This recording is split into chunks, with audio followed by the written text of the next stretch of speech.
My parents sold my 10-year-old daughter's special cello, the one my grandmother gave her with an official signed letter, for $17,000. They spent every penny building a pool at my sister's house. When my 91-year-old grandmother found out, she didn't yell. She smiled and said, "That cello was listed in my trust paperwork." 3 days later, my parents received an official letter in the mail and their faces turned white. My name is Diana. I'm 34 years old. I work as a legal helper, and I'm a single mom.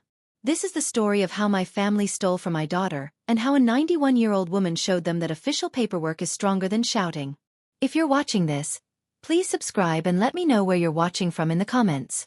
Now, let me take you back to last September, the week everything fell apart. Our apartment was small. 2 bedrooms, 1 bathroom, a kitchen with a window that got stuck, and a living room where every piece of furniture had a story that ended with, "It was on sale." We rented it from my family, or what I thought was my family's property. More on that later. But the thing that made that apartment feel like a home wasn't the furniture. It was the sound. Every afternoon around 4:15, Lucy would sit by the window in her bedroom, pull Harriet from the case, and play.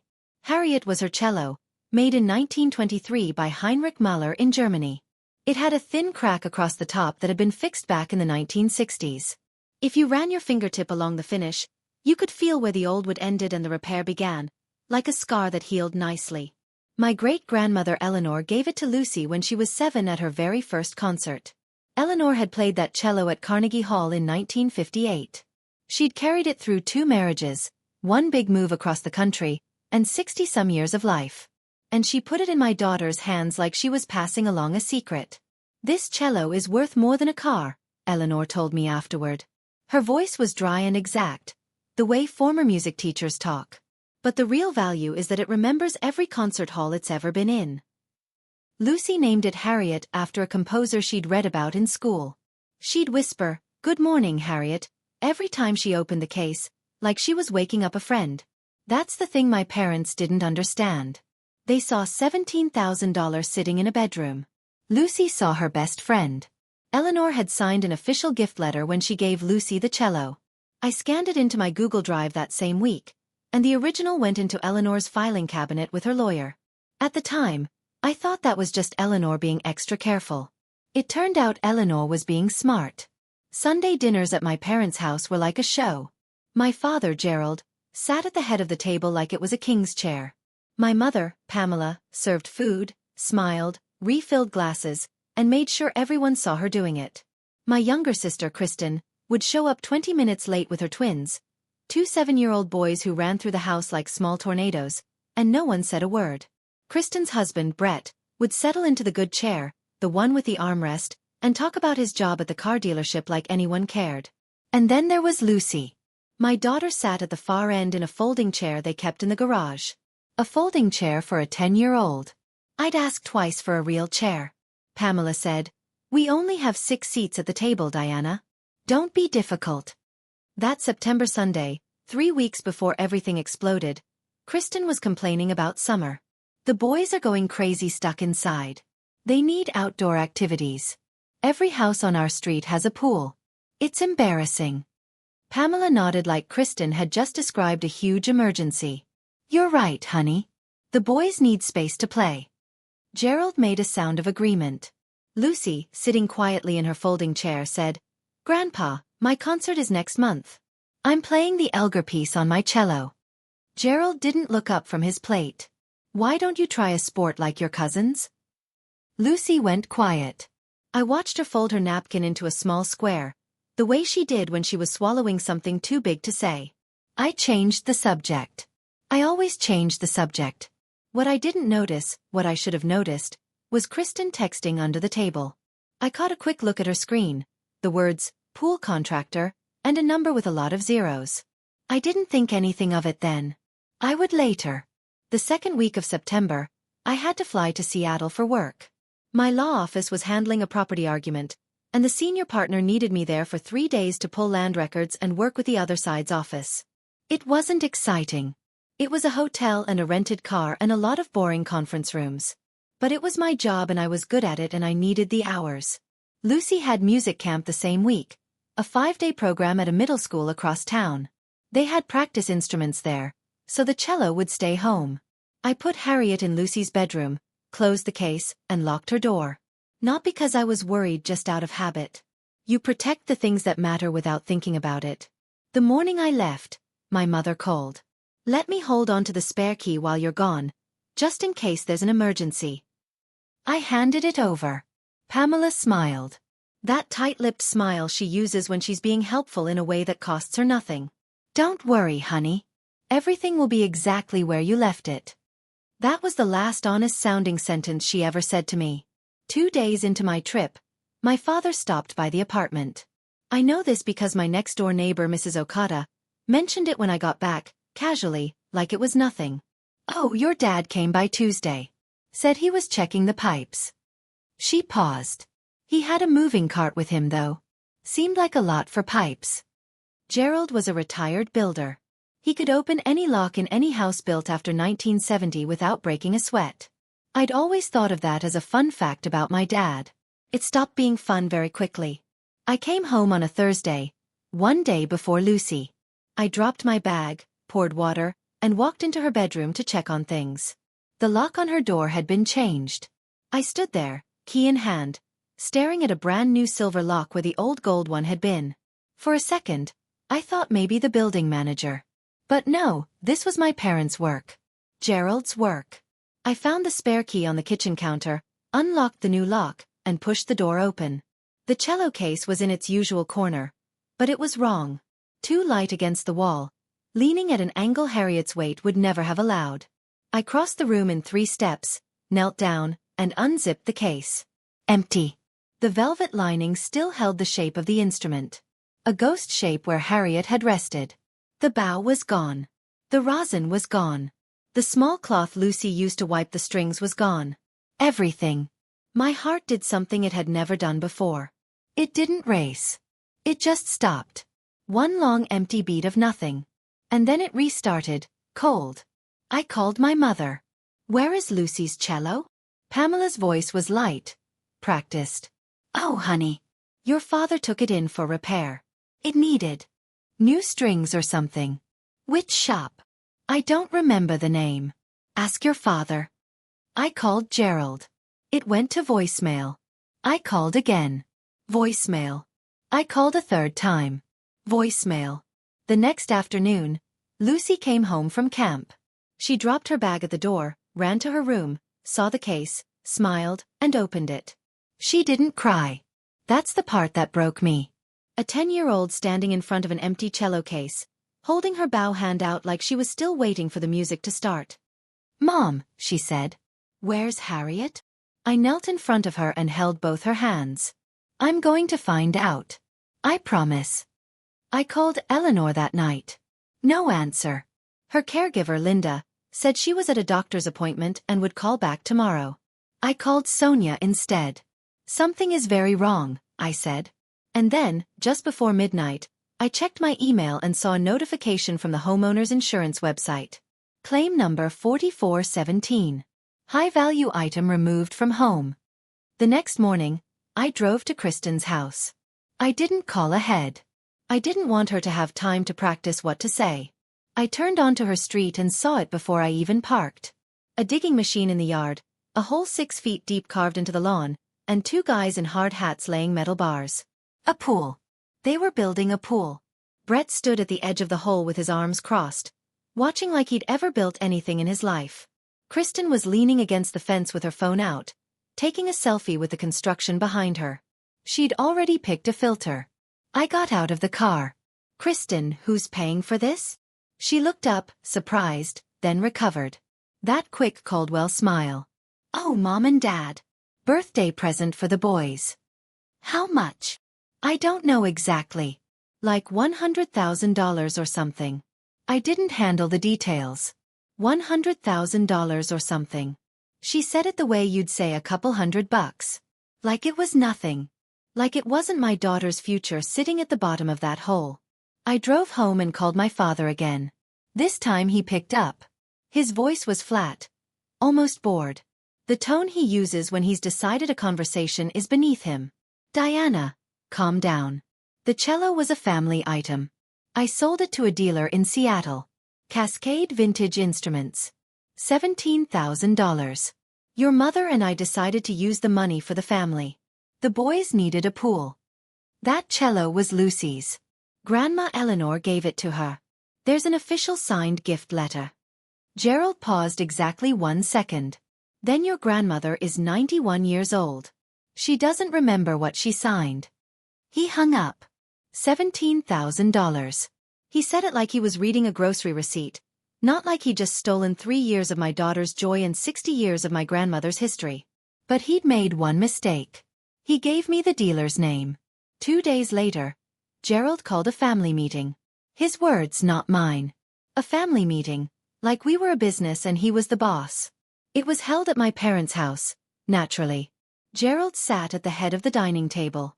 Pamela sat beside him, tissues already in hand, ready for the show. Kristen was there, arms folded, jaw set, playing the role of the wronged younger sister. Brett stood by the fridge. Opening a beer like this was a sports game. Even Aunt Diane and Uncle Roger had been called. Gerald's sister and brother-in-law, the family audience. I came alone. Sonia was watching Lucy. Gerald opened with his closing statement. Diana is making this bigger than it is. The cello was a family item stored in family property.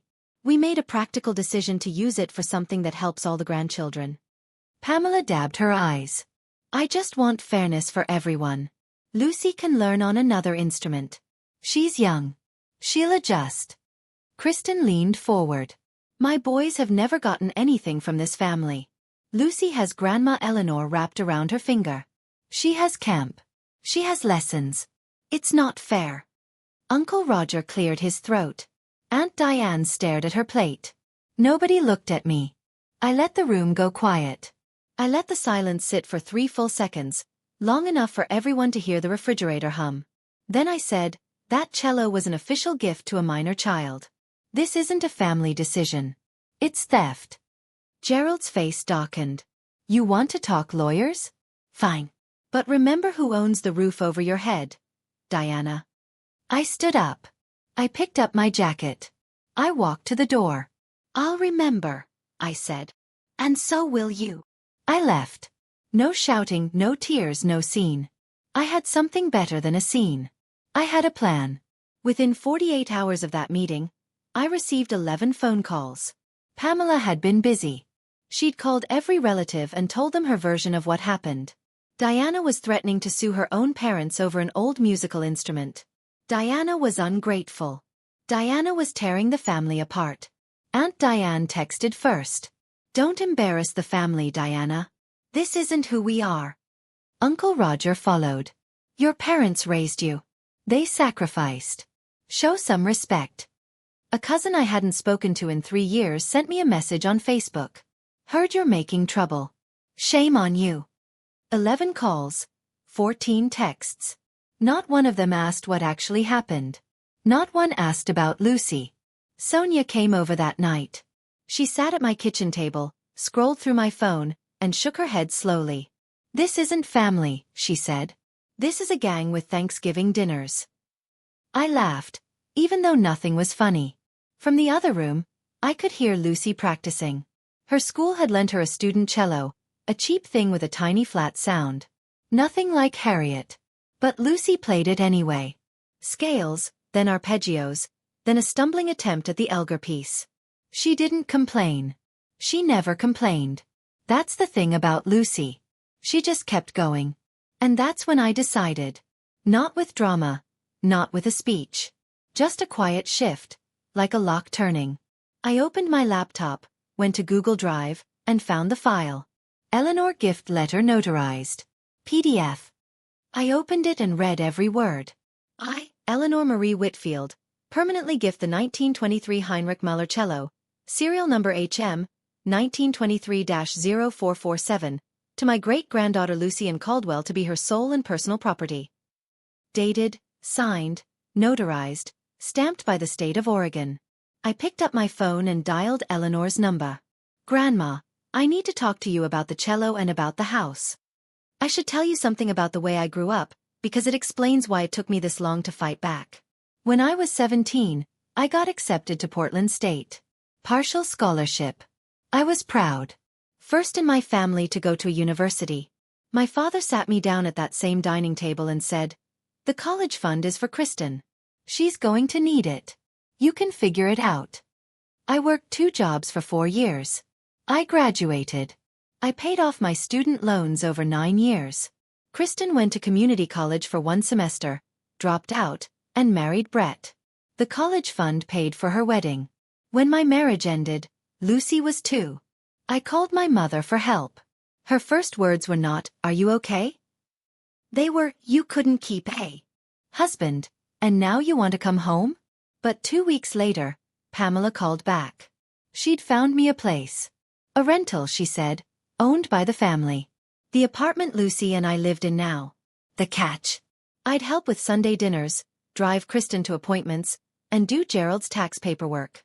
No formal agreement. Just duty dressed up as kindness. I did it for 4 years. I did it all because I was afraid that if I stopped, Lucy would lose the only extended family she had. I was afraid my daughter would grow up thinking she didn't belong anywhere. That fear had kept me obedient for a long time. But sitting at my kitchen table that night, listening to Lucy play a borrowed cello that sounded like a creaky door, something cracked. Not dramatically. Quietly. Like a hairline crack in old wood. The kind you can feel if you run your fingertip along the surface. Pamela had said it was the family's house. Gerald had always called it, my house. One of them was lying. Or maybe both of them were. I needed Eleanor to tell me the truth. Eleanor called me back the next evening on video call. She was sitting in her armchair, the green velvet one with the brass nail trim, wearing a cream cardigan buttoned to the collar. Behind her, I could see the upright piano and the framed photo from Carnegie Hall, 1958. At 91, Eleanor Whitfield still sat with the posture of a woman who'd spent 50 years in front of an orchestra. "Tell me everything," she said. So I did. The empty case, Gerald's admission, the dealer, the pool, the family meeting, the 11 phone calls. Eleanor listened without interrupting. When I finished, she was quiet for 5 seconds. I counted. Then she said in a voice as level as a tuning fork, "Diana, the house your father lives in, I never transferred it to Gerald. It's held in the Whitfield Family Trust. He's a guest who was allowed to stay. The deed is in the trust's name. Always has been." I felt the floor shift beneath me. "Grandma," Dad has always said, "Gerald says many things that aren't true. He's been doing it since he was 12. She adjusted her glasses. "The cello is also connected to the trust. It's listed on the property list. Section 4. 2. I gifted it permanently to Lucy, yes. But the insurance runs through the trust. Selling it without my signature as the person in charge isn't just wrong, Diana. It's theft. It may be stealing." I sat there in my kitchen, laptop still open to the gift letter, and let that settle.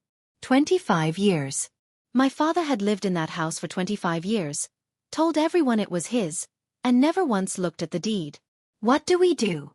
I asked. Eleanor's expression didn't change, but something in her eyes sharpened. A sharpness I recognized from every concert I'd ever watched her lead. "I'll call Marcus in the morning. You keep those files safe. And Diana," she paused, "stay calm. We don't need to yell. We just need the right signatures." I didn't sleep that night. I sat at the kitchen table with my laptop, a legal pad, and 4 cups of coffee. And I did what I do best. I pulled records. First, the notarized gift letter. Already in Google Drive, time-stamped, backed up. PDF. Check. Second, Gerald's text. I scrolled back through our messages and found it. His confirmation of the sale, the amount, the dealer's name. Cascade Vintage Instruments. $17,000. I screenshot every message, saved them with dates. Third, I searched the dealer's name. Cascade Vintage Instruments LLC, based in Seattle. Their website had a current inventory page. And there she was. Harriet. Listed under 1923 Heinrich Mahler cello. German made. Restored. The asking price was $25,000. Gerald had sold her for $8,000 less than what she was already listed for. He hadn't even negotiated. He just wanted the money fast. I screenshot the listing with a timestamp. Fourth, and this one made my hands shake. I logged into the old family Gmail account, the one my parents had set up years ago for shared bills and subscriptions. Gerald had never changed the password. In the sent folder, I found the wire transfer confirmation from their bank. $17,000 received from Cascade Vintage Instruments, LLC. Deposited into the personal checking account of Gerald R. Caldwell. Not a family account. Not a trust account. Gerald's checking account. He'd pocketed every cent and then given it out however he saw fit. I saved it, backed it up, printed a hard copy. By 2 a.m, I had a folder on my desktop labeled Receipts. 14 files. Every one of them was proof. I closed my laptop and sat in the dark kitchen, listening to the hum of the refrigerator and the occasional car passing on the wet street outside. The money had gone into Gerald's account. But where had it gone from there? Did Kristen get it directly? Or did Gerald pay the contractor himself? I'd find out. But first, I had one more place to look. The family Gmail was a gift that kept giving. I'd been looking for bank records, but what I found was worse. Or better, depending on your view. In the inbox, buried under a chain of Costco coupons and dentist reminders, was an email thread between my mother and my sister. Kristen had started it. The date was September 3rd, 2 full days before I'd left for Seattle. Mom, the cello guy said he can do $17,000. That's enough for the pool and the patio. Tell Dad to do it before Diana gets back. Pamela replied 4 hours later. I'll handle Diana. She'll get over it. I read it 3 times. Then I read it a 4th time, slowly, word by word, because I needed to be sure I wasn't imagining things. Kristen had contacted the dealer. Not Gerald. Kristen. She'd gotten the price, done the math, and told my mother to make it happen, specifically before I came home. My father was the one who walked into my daughter's room with a moving cart and carried out a 90-year-old instrument. But my sister was the one who'd picked the target and set the timeline. Pamela was the cover. Gerald was the muscle. Kristen was the brain. I screenshot the thread. Every email. Every timestamp. I saved them into the receipts folder, right between the wire transfer and the dealer listing. 15 files now. I called Sonia at 6 o'clock in the morning. She picked up on the second ring, because she's a nurse and nurses don't really sleep. I have everything, I said. Emails, texts, transfer records, the dealer listing. All of it. Good. What now? Eleanor's calling Marcus Webb this morning. Her trust lawyer. Sonia paused. Diana, you've never done this before. Stood up like this. I know. I looked down the hallway toward Lucy's door. But nobody's ever come for my kid before. Marcus Webb's office was on the 4th floor of a sandstone building in downtown Portland. The kind of building that smells like old paper and leather and quiet authority. I'd been in law offices before. I worked in one. But this was different. This was Eleanor's territory.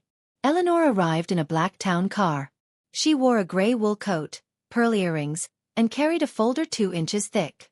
She walked through the lobby without pausing, and the receptionist said, "Good morning, Mrs. Whitfield," the way people greet someone they've known for decades.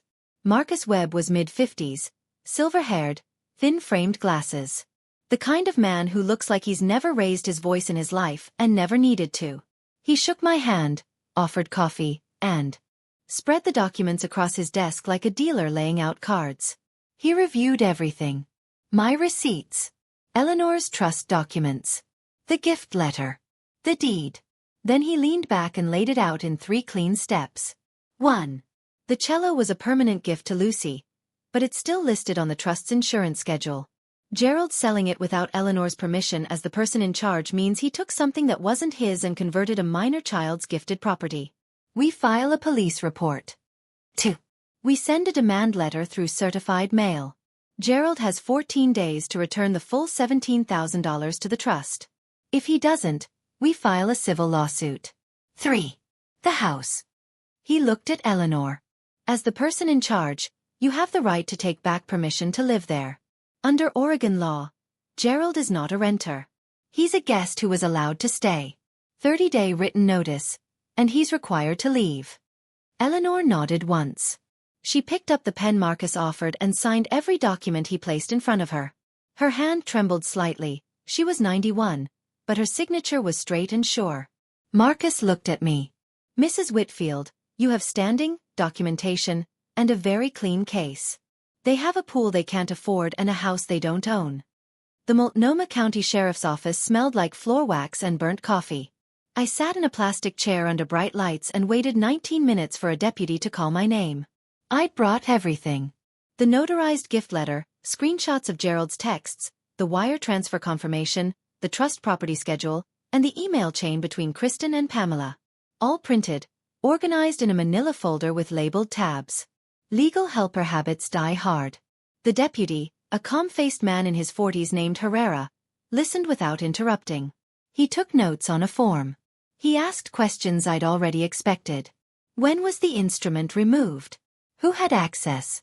Is there paperwork proving ownership? I answered each one. I handed over each printout. He looked at the wire transfer confirmation for a long time. Ma'am, with a value over $1,000, this falls under Oregon Law 164.055. Theft in the first degree. We'll also note conversion of property belonging to a minor. You'll receive a case number today. He handed me a card with the case number written on the back. I thanked him. He didn't blink when I told him the suspects were my parents. He'd probably heard it before. That thought made me sadder than the report itself. I sat in my car afterward, in the parking lot, engine off, hands on the steering wheel. Rain was starting. That thin Portland drizzle that doesn't seem like much until you realize you're soaked. Sonia called. You okay? I just filed a police report against my parents. Silence. Then, how do you feel? I watched the rain bead on the windshield. Lucy asks about Harriet every single day. She doesn't cry about it. She just asks. Like if she keeps asking, the answer will change. I turned the key. I'm fine. Okay. I need to pause here for just a moment. Before we go on, if you've ever had someone in your family take something that belonged to your child, something that mattered, I want to hear your story. Drop it in the comments. And if you haven't hit subscribe yet, now is a good time. Because what happened next? My parents had absolutely no idea what was coming. Let's keep going. Gerald found out about the police report faster than I expected. Pamela had a friend who worked at the county dispatch center. I don't know what exactly was said or how the information traveled, but by 8 o'clock that evening, my father was standing on my front porch, knocking hard enough to rattle the screen door. I opened the door but kept the chain on. Lucy was in her room with the door closed, headphones in, practicing finger positions on her borrowed cello. Gerald's face was a color I'd never seen on him. Somewhere between brick red and ash gray. Like his blood couldn't decide whether to boil or drain. You called the police. Not a question. A sentence. I filed a report. There's a difference.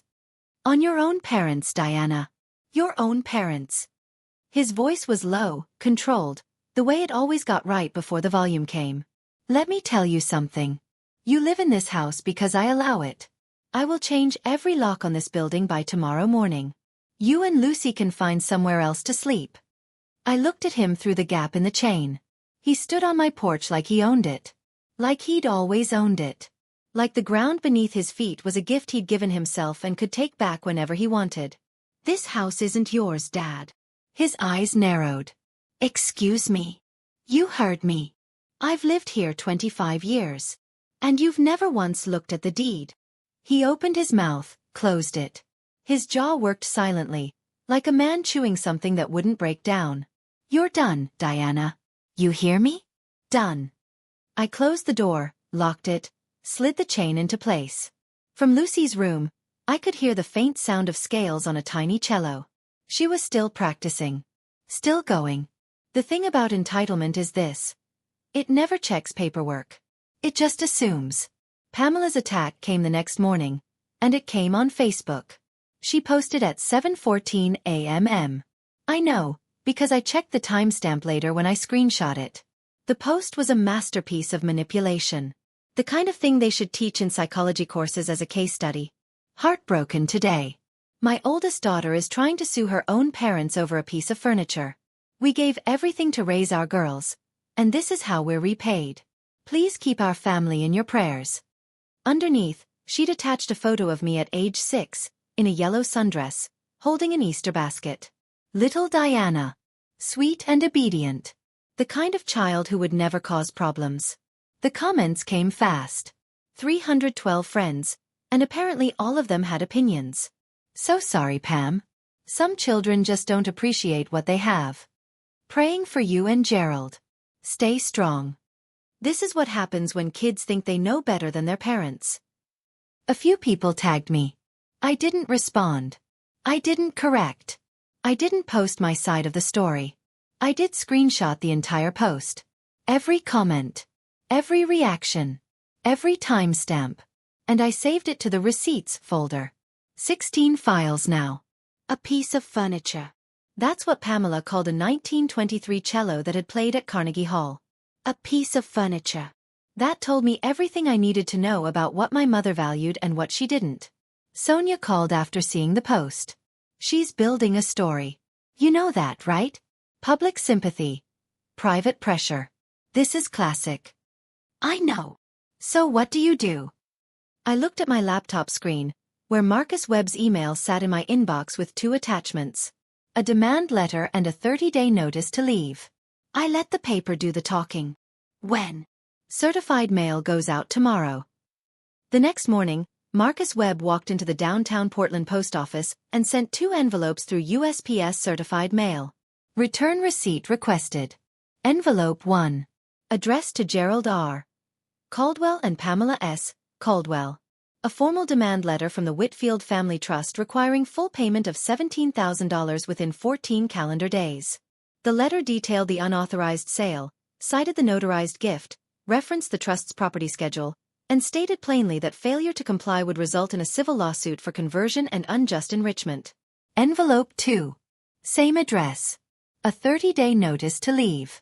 Eleanor Whitfield, as the person in charge and property owner, was taking back permission for them to live at the residence my parents had called home for 25 years.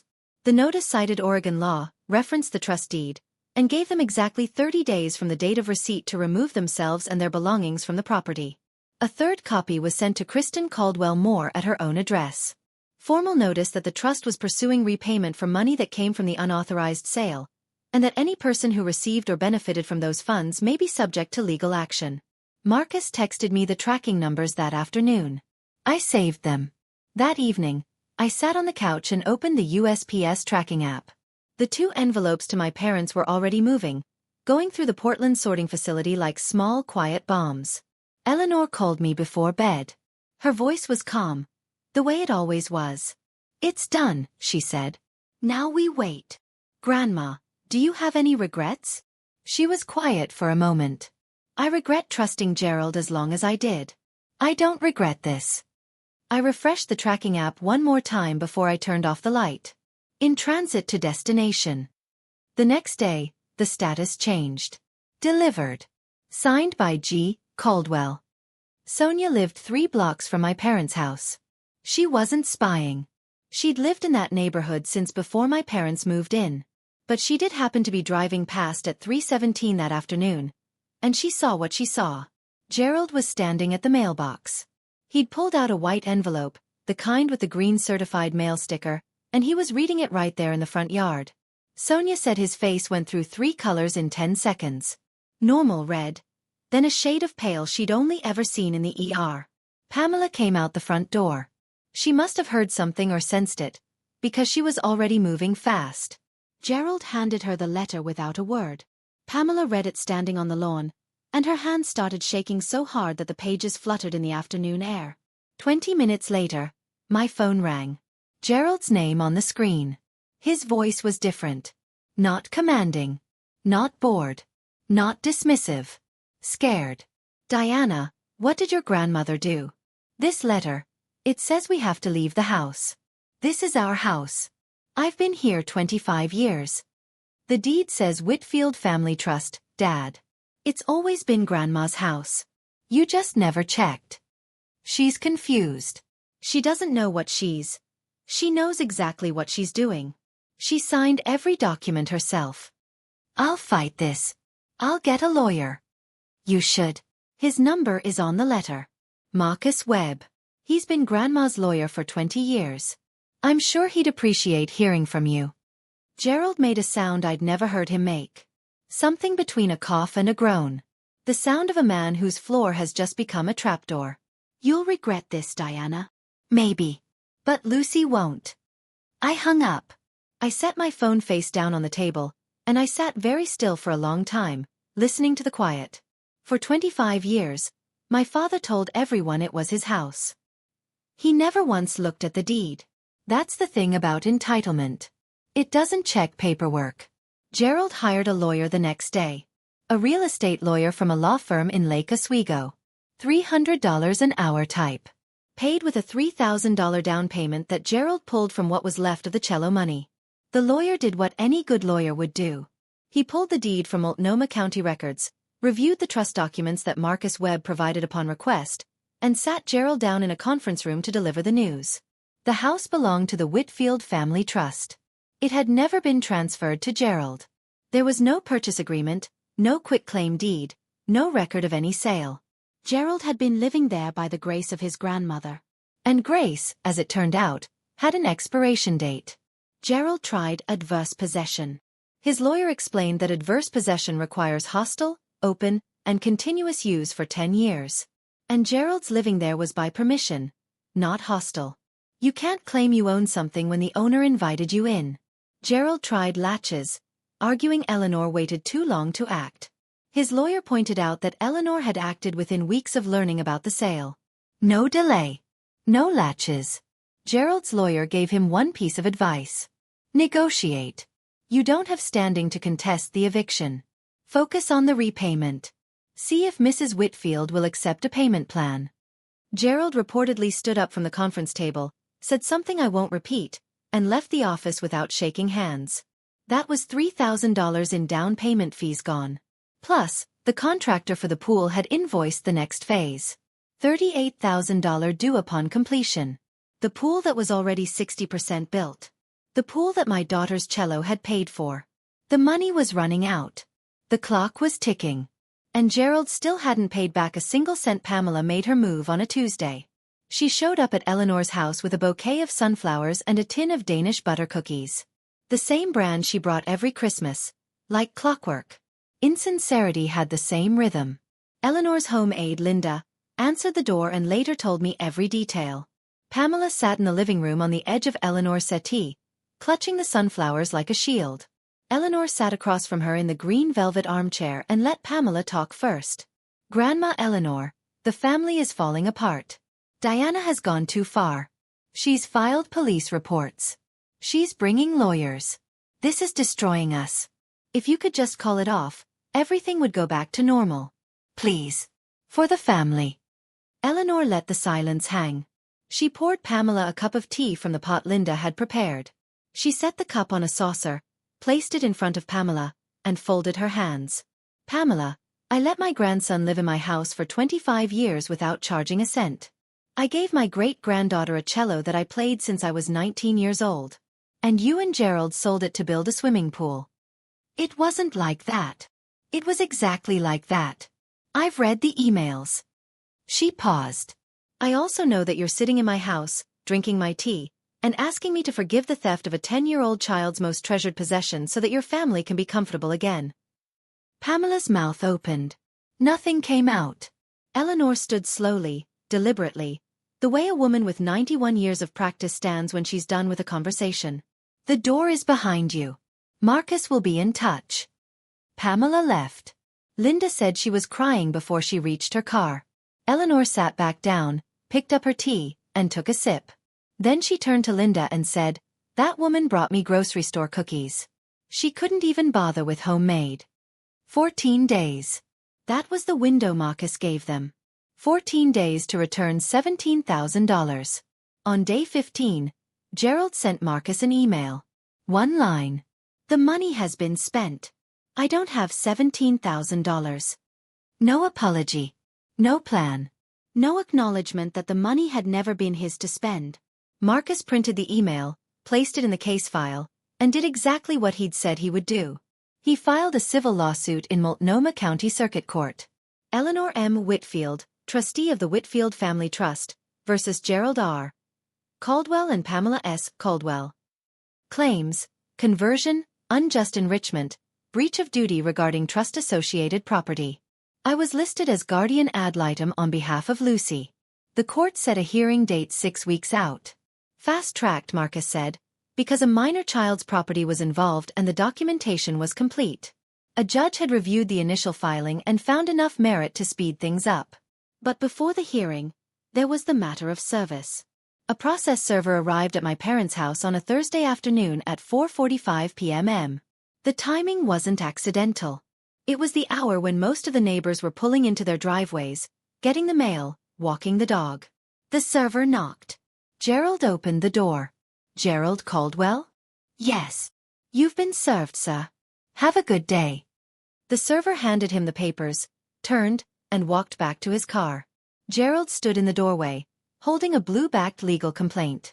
And behind him, through the screen door, Pamela's face appeared, white as the curtain she was gripping. Mrs. Okata from next door was watering her roses. She saw everything. She told Sonia. And Sonia told me.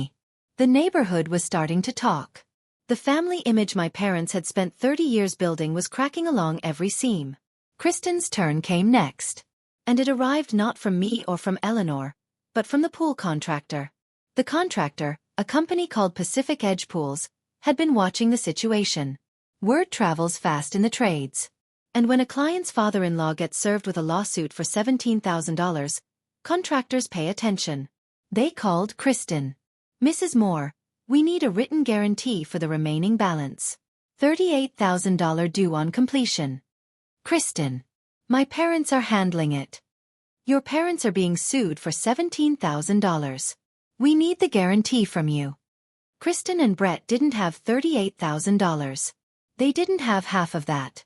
Brett's credit was maxed from the new truck he'd bought in June. The one he drove to the dealership where he sold cars he couldn't afford himself. They tried a home equity line. Denied.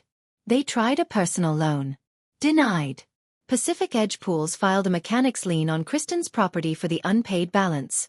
Kristen called me. And for the first time in this entire ordeal, she was sobbing. "Are you happy now?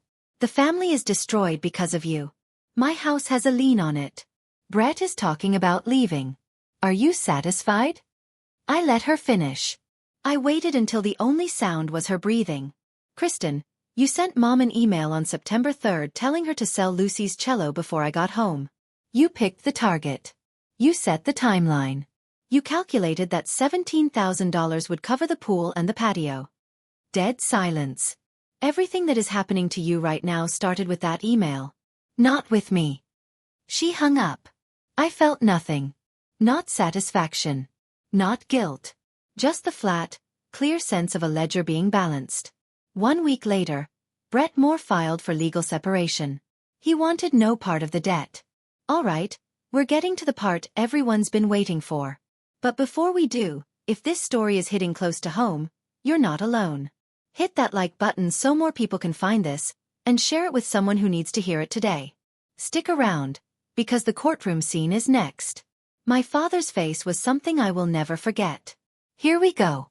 Multnomah County Courthouse. 3rd floor. Courtroom 3B. It smelled like old wood and recycled air, and the overhead lights gave everything a faintly yellow cast, like a photograph that's been sitting in a drawer too long. I sat on the left side of the gallery next to Marcus Webb.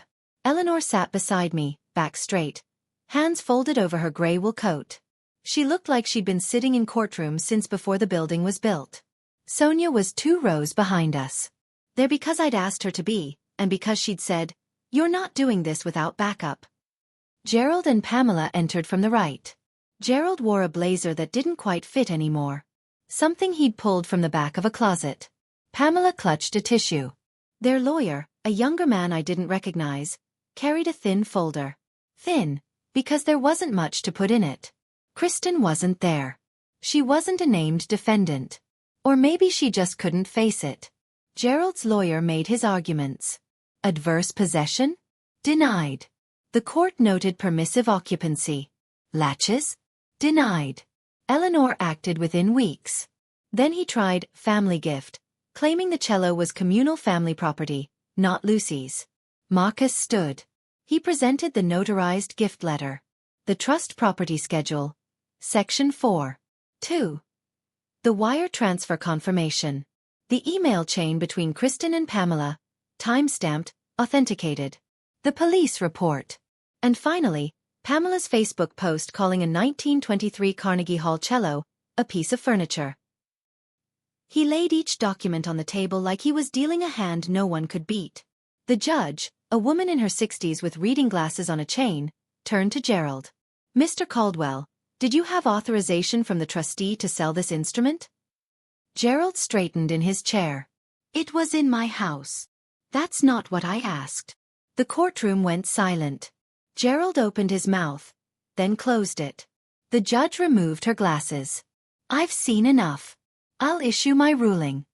The ruling took 4 minutes to read. It felt like 4 hours. The judge put her glasses back on and spoke without emotion, the way people do when the facts are so clear that emotion would be extra. The court finds in favor of the plaintiff. The evidence establishes that the 1923 Heinrich Meller cello was permanently gifted to the minor child, Lucy Caldwell, and that the sale of this instrument was conducted without the authorization of the trustee or the consent of the child's legal guardian. She turned a page.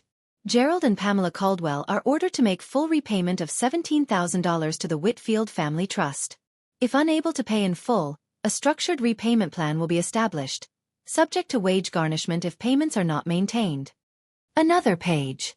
The 30-day notice to leave, issued by the trustee, is upheld.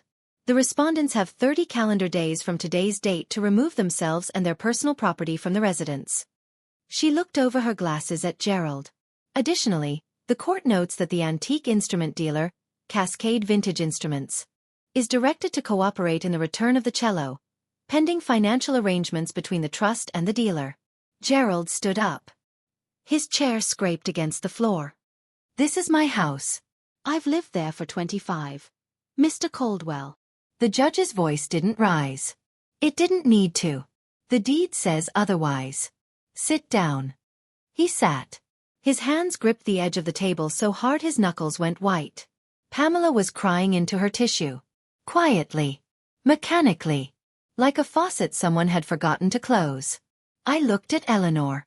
She wasn't smiling exactly, but there was something on her face. A stillness. A settledness.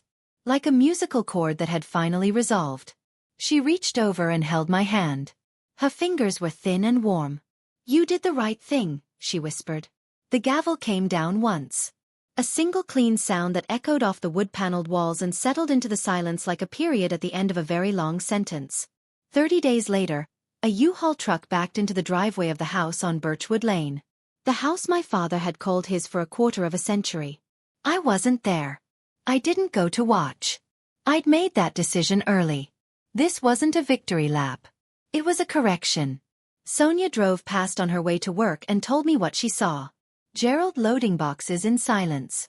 Not angry. Not shouting. Just moving with the heavy mechanical rhythm of a man who'd run out of arguments. Pamela carrying a lamp through the front door. Not looking at anyone. Not even Gerald. They moved into a 2-bedroom apartment in Gresham. Pamela's sister had helped them find it. Rent was $1,400 a month. More than Gerald had paid in total over 25 years of living rent-free in Eleanor's house. 2 weeks after the move, Marcus sent the extended family, Aunt Diane, Uncle Roger, the cousins, a 1-page summary of the case. At Eleanor's request. Not to humiliate. To correct the record. The summary was factual. The trust deed. The unauthorized sale. The repayment order. The eviction. No editorial. No opinion. Just paper. The phone calls stopped. All of them. Aunt Diane never texted me again. Uncle Roger went silent. The cousin who'd messaged me, "Shame on you," deleted her Facebook comment. I know, because the notification arrived at 2 a.m. The hour when guilt tends to find people. The first repayment payment hit the trust account 3 weeks after the ruling. $2,500 from Gerald Caldwell. It was automatic, set up through the court. Total remaining balance. $14,500. At $2,500 a month, it would take roughly 43 months to repay in full. Gerald would be 65 by the time he finished paying for a pool he built with his granddaughter's stolen inheritance. I tried not to think about that as anything other than math. It was a Wednesday in late October when Marcus called and said, "It's done. You can come pick her up." The cello. Cascade Vintage Instruments had cooperated fully once the court order was presented. They returned the instrument to Marcus's office, and Eleanor fronted the reimbursement from the trust fund. The same fund Gerald would be paying back into for the next 3.5 years. I drove downtown alone. Marcus had the case waiting on his conference table. I unlatched it and folded back the lid. And there she was. Harriet. The 1923 Heinrich Müller with the restored crack across the top plate. The same warm amber finish. The faint smell of old wood and rosin that Lucy used to say smelled like a library that plays music. I ran my thumb across the strings. They hummed low and deep, the way a voice sounds when it's been holding its breath. I drove home with the case buckled into the passenger seat, which is exactly as ridiculous as it sounds, but I didn't care. I parked, carried it inside, and set it in the corner of Lucy's room. The same corner. The same angle. As if it had never left. Lucy came home from school at 3:40. She dropped her backpack at the door, walked to her room, and stopped in the doorway. She didn't run. She didn't shout. She walked to the case slowly, knelt down and unzipped it. She looked at the cello for a long moment, checking maybe to make sure it was real. Then she reached in and touched the neck, right where the finish was thickest. "Hi, Harriet," she whispered. I stood in the hallway, one hand on the doorframe, and I cried. Not loudly. Not dramatically. Just quietly. The way you cry when something that was taken has been returned, and you realize how tightly you've been holding yourself together. My daughter didn't ask where Harriet had been. She just started tuning. That evening, after Lucy was asleep, I sat at the kitchen table and drafted an email. I sent it to 3 addresses. Gerald, Pamela, and Kristen. It was short. I'd spent years over-explaining myself to people who never listened. This time, I let the words be small and final. Effective immediately, I am establishing no-contact boundaries. All communication regarding the repayment will go through Marcus Webb's office. Do not contact me or Lucy directly. I wish you well, but I need to protect my daughter and myself. Gerald replied within the hour. 1 sentence. You'll regret this. I didn't respond. Pamela sent 6 emails over the next 3 days. Long, winding messages full of scripture quotes, childhood memories, and sentences that started with, "After everything we've done for you." I didn't open a single one. I forwarded them to Marcus unopened and asked him to flag anything legally relevant. Kristen sent one text message 4 days later. "I'm sorry. I read it. I sat with it. I didn't reply. Not out of cruelty. Out of honesty. I wasn't ready to forgive. And I wasn't going to pretend I was. Maybe someday. Maybe not." That was allowed. The next Saturday, I went to the hardware store on Burnside and bought a new deadbolt. A Schlage. Brushed nickel. Top of the line. I installed it myself. I wasn't as good at it as Gerald the contractor, but it locked. And that was enough. 2 keys. One for me. One for Lucy. Nobody else. That night, I stood at the front door and tested the lock 3 times. Each time it clicked, something inside me settled a little deeper. Family is not a debt you inherit. And a locked door isn't cruel. It's a boundary. 3 months after the ruling, Saturday afternoons became ours. Every week, Lucy and I would drive to Eleanor's house.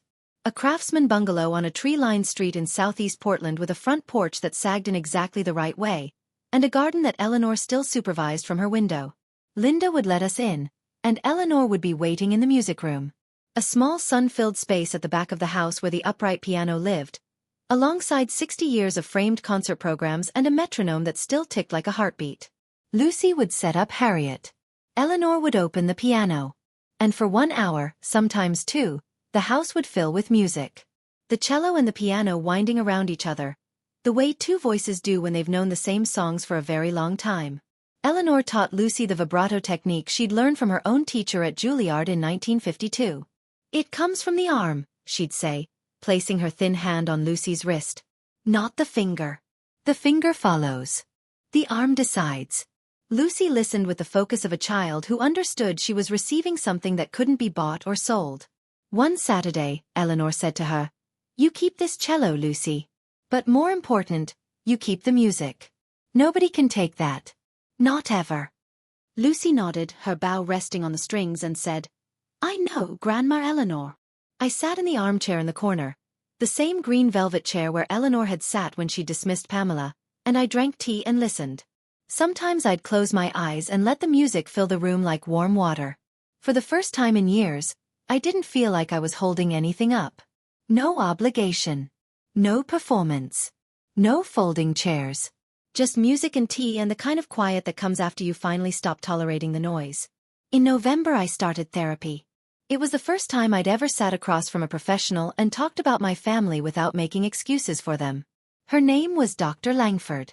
And in our second session, she said something I carry with me still. "Diana, setting a boundary isn't a betrayal. It's the first honest thing you've done in a family that rewarded dishonesty." I sat with that for a long time. Here's where things stood 5 months after the court ruling.